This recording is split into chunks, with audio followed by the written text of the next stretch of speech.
2 Coríntios, capítulo 4.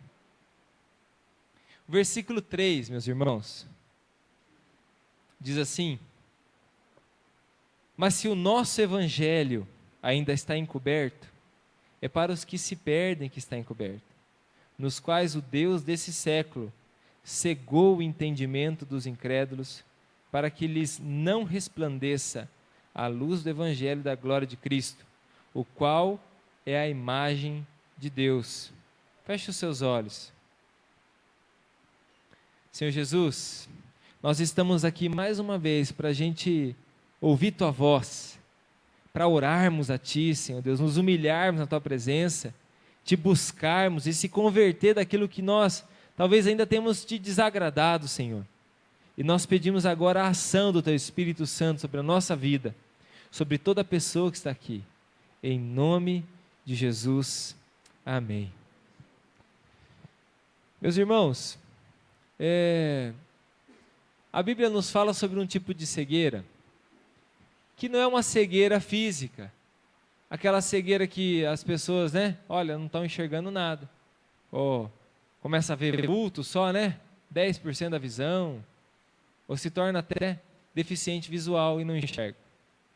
A Bíblia está falando aí de um outro tipo de cegueira, que até as pessoas que enxergam bem dos olhos, elas também têm. Eu me lembro quando eu me converti, quando eu me deparei com esse texto aqui, eu falei, nossa, cegos pelo Deus desse século. E você vê aqui, talvez na sua Bíblia você não percebeu, mas o Deus está escrito com letra minúscula. Porque não está falando de Deus, nosso Senhor. Está falando daquele que está sobre a ação dele nesse mundo. Você sabe que esse mundo ele está sob a ação de Satanás. Satanás tem a liberdade de agir nesse mundo. A Bíblia chega a dizer que esse mundo jaz, está sobre o controle de Satanás. O Deus deu uma liberdade provisória para que ele haja nesse mundo por causa do pecado, que o ser humano ainda não se arrependeu. Então, o inimigo ele tem uma legalidade, uma porta aberta que ele pode agir nesse mundo. E essa porta aberta se chama pecado, tá bom? As crianças estão aprendendo, a Elisa chegou em casa e falou assim, pai, eu aprendi sobre o pecado. Fica falando pecado, que é o livro sem palavras. Vamos ver domingo eles apresentando. Então, o pecado é uma porta aberta para o inimigo agir nesse mundo e é por isso que ele tem liberdade de agir. Na minha vida, ele já não tem mais liberdade de agir. Está entendendo ou não? Na sua vida, se você se entregou para Jesus, a sua vida já não está mais sobre o governo de Satanás, está sobre o governo de um outro reino, o reino de Deus. Então, significa que você já não é mais desse mundo, porque esse mundo aqui ele jaz no maligno. E é por isso que você vê tudo que está isso acontecendo. Você não podia esperar nada melhor do ser humano, senão a corrupção, senão a infidelidade. Não é verdade? Aquilo ali que está refletido ali no Senado, no Congresso, é só um reflexo da humanidade. Você está diariamente vendo desgraças na televisão, em situações difíceis. Às vezes você já foi instrumento disso, por causa do pecado que age na nossa vida. E o pecado permite que o inimigo haja na nossa vida colocando o quê? A Bíblia chama de escamas, que cegam o nosso entendimento. Pessoas que perdem a visão que Deus tem para elas. Hoje, algumas coisas na nossa vida, você já consegue ver claramente, você fala assim, eu não acredito que eu fazia isso. Quem já chegou a essa conclusão? Fala, eu não acredito que eu fazia assim, ou que eu agia desse jeito, entendendo a palavra como você entende hoje. E outros, às vezes, não percebem, não tem esse entendimento, a gente diz, como diz a palavra, porque o inimigo tem cegado o entendimento. O inimigo tem colocado uma escama que tem impedido essa pessoa de ver a verdade. E sabe o que é a verdade? É a palavra de Deus. Porque eu sou o que a Bíblia diz que eu sou. Eu tenho e eu posso Amém. É claro. Isso é claro. Né? Eu sempre falo para as pessoas, né? Às vezes a gente se converte e o inimigo sabe a tua fraqueza. E ele vai atacar você lá na sua fraqueza. Algumas pessoas às vezes começam a buscar Deus e até, né, um exemplo, até enquanto, é aquela história, enquanto você é solteiro, ninguém se interessa por você. Na hora que você se casou, todo mundo quer estar interessado em você agora. Não é verdade? E às vezes você está assim, servindo a Deus, você está sem servir a Deus, está aquele negócio assim, no mundo, você não entende muitas coisas. Mas daí você se entregou para Deus, aquelas mulheres bonitas começam a sentir por você. E aí o homem começa a achar, fala assim, nossa, eu sou bonito. Nossa, eu devo ser atraente, né? Claro que não. Né? É um demônio que está usando a vida de alguém para derrubar você, para que você permaneça no pecado. Mas não, pastor, que é um demônio. Mas quando a pessoa tem entendimento, ela já olha, né? Nada quanto os careca e barrigudo, tá? Desculpa. Mas às vezes a gente, cara, careca, barrigudo, e tá lá faltando uns par de dente na boca, feio, fedido, e chega lá alguém e se interessa pela pessoa. Uma mulher bonita, dando em cima da pessoa. Mas o cara é crente, fiel a Deus. Quem que é esse aí? O inimigo está usando a vida de alguém para derrubar você. E às vezes situações, meus queridos, isso é só da parte de uma mulher, mas tem situações às vezes financeiras que levam à ruína, a gente não consegue perceber, nos afasta de Deus. Situações que nos afastam da presença do Senhor. Propostas, né? Propostas que a gente recebe aí no nosso dia a dia, até de amizades, relacionamentos, questões profissional, casamento e assim por diante.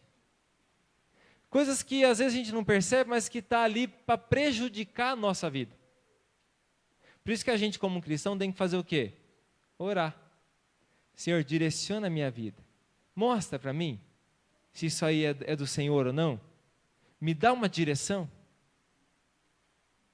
Agora, quando a gente tem falta do entendimento, falta de sabedoria de Deus, a gente vai entrando em muito barco furado, que vai nos levar para o naufrágio, porque o Deus desse século tem cegado o entendimento daquelas pessoas que não creem. Ah, pastor, eu não creio nisso. Eu não creio. Mas você não está crendo no que a Bíblia diz. Muitas pessoas vivem no engano, enganadas. Aquelas que não conhecem a Deus, principalmente, elas vivem enganadas. O mundo sopra para cá, ela vai para cá. O mundo sopra para lá, ela vai para lá. Ela vai sendo levada como a onda leva as coisas no mar. Mas quando a gente percebe o que a palavra de Deus diz, que a gente é escolhido de Deus, que a gente é uma pessoa consagrada a Deus, que a nossa família não é uma maldição, a nossa família é uma bênção, que o nosso trabalho é uma bênção, que servir a Deus é uma bênção, que obedecer ao Senhor é o princípio de uma vida abençoada. Então, quando a gente começa a entender isso aí, nada para nós fica tão difícil. Nada para nós nos domina mais. Aí um vício não nos domina mais, por quê? A gente entende, ó o vício, o tamanho que é. Aquilo que está dominando. E ó meu Deus, o tamanho que é. Né? Ó o problema que está me cegando, que está me tirando a paz. E ó meu Deus, o tamanho que é. Está entendendo ou não? Hoje talvez você, pela caminhada com Deus, já percebeu algumas coisas que você viveu, e na época eram coisas, nossa, era o fim do mundo. Mas que hoje, você sabe, eram pequenininhas para o meu Deus. Porque você viu como que Ele agiu. Você viu como que Deus agiu na sua vida. Coisas que pareciam impossíveis, mas era assim para Deus. Ó. E Deus, talvez você está vivendo situações assim hoje. A gente está vivendo a nossa nação. Situações que geram até angústia, incerteza no nosso coração. Mas, meus irmãos, nós não somos desse mundo, né? Nós não precisamos de uma metralhadora para nos defender. Nós não implantamos o reino de Deus à base de uma espada, degolando as pessoas, assim como os muçulmanos têm feito. Nós implantamos o reino de Deus através do quê? Do testemunho de Jesus aonde? Na nossa vida. Eu só sei de uma coisa: você serve a pessoa mais importante desse universo. E uma coisa que Ele nos garante é que Ele nunca vai nos deixar. Agora, você está num momento de angústia? Fica tranquilo, o Senhor está do seu lado, Ele nunca vai te deixar.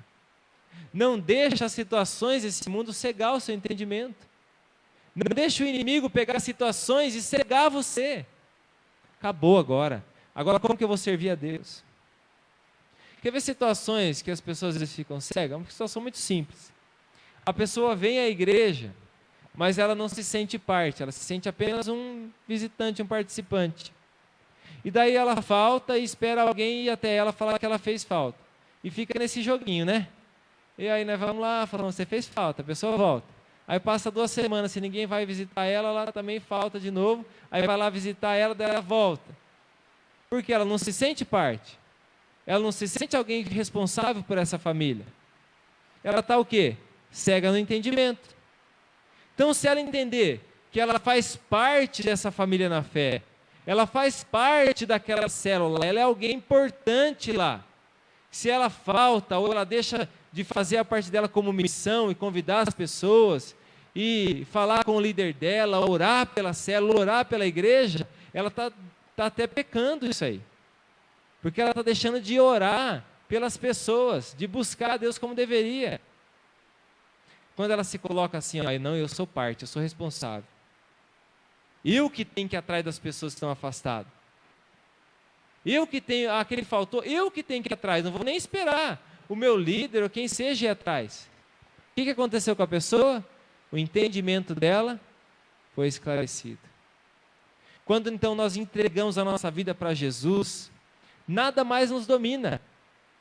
Fala comigo assim, o pecado não tem poder mais sobre a minha vida.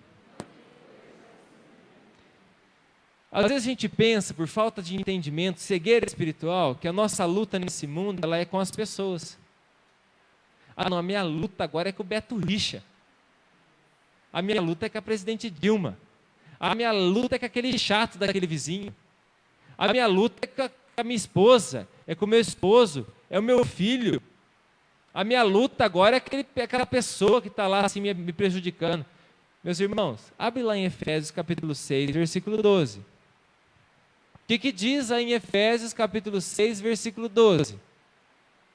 Você é o que a Bíblia diz que você é, você tem o que a Bíblia diz que você tem, e você pode o que a Bíblia diz que você pode. E o que a Bíblia diz então? Com quem é a sua luta? A nossa luta não é contra a carne e o sangue, na versão mais tradicional diz assim, né? Mas contra principados, potestades, forças do mal, que têm agido nas pessoas através do pecado.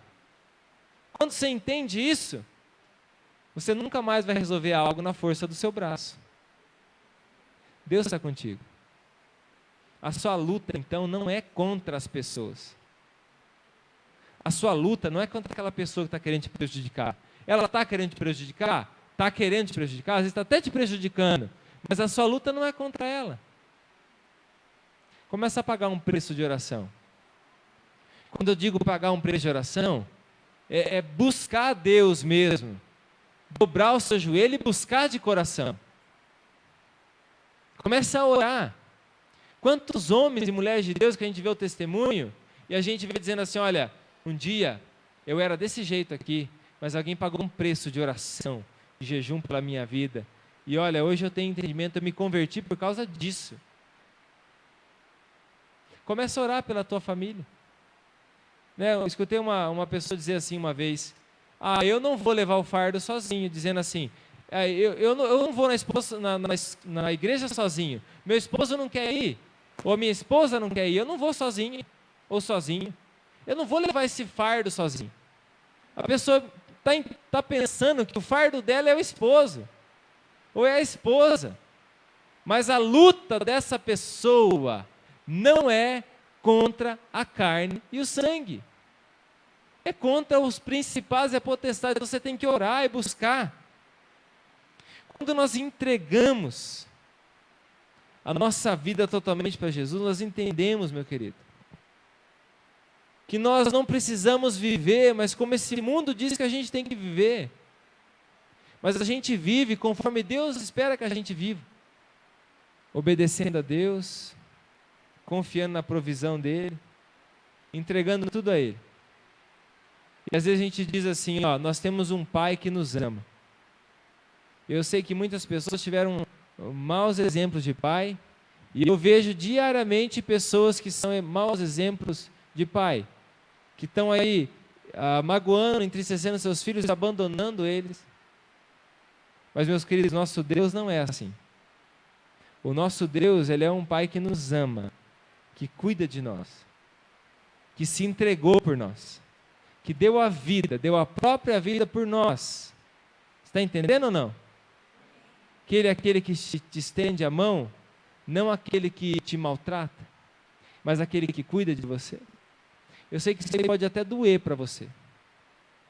Mas, meus queridos, enquanto você não entender isso, enquanto você não buscar isso de coração, você vai permanecer cego. E muitas coisas não vão dar certo na sua vida, porque você está cego do entendimento. Deus te ama sim. Ele se entregou para você sim.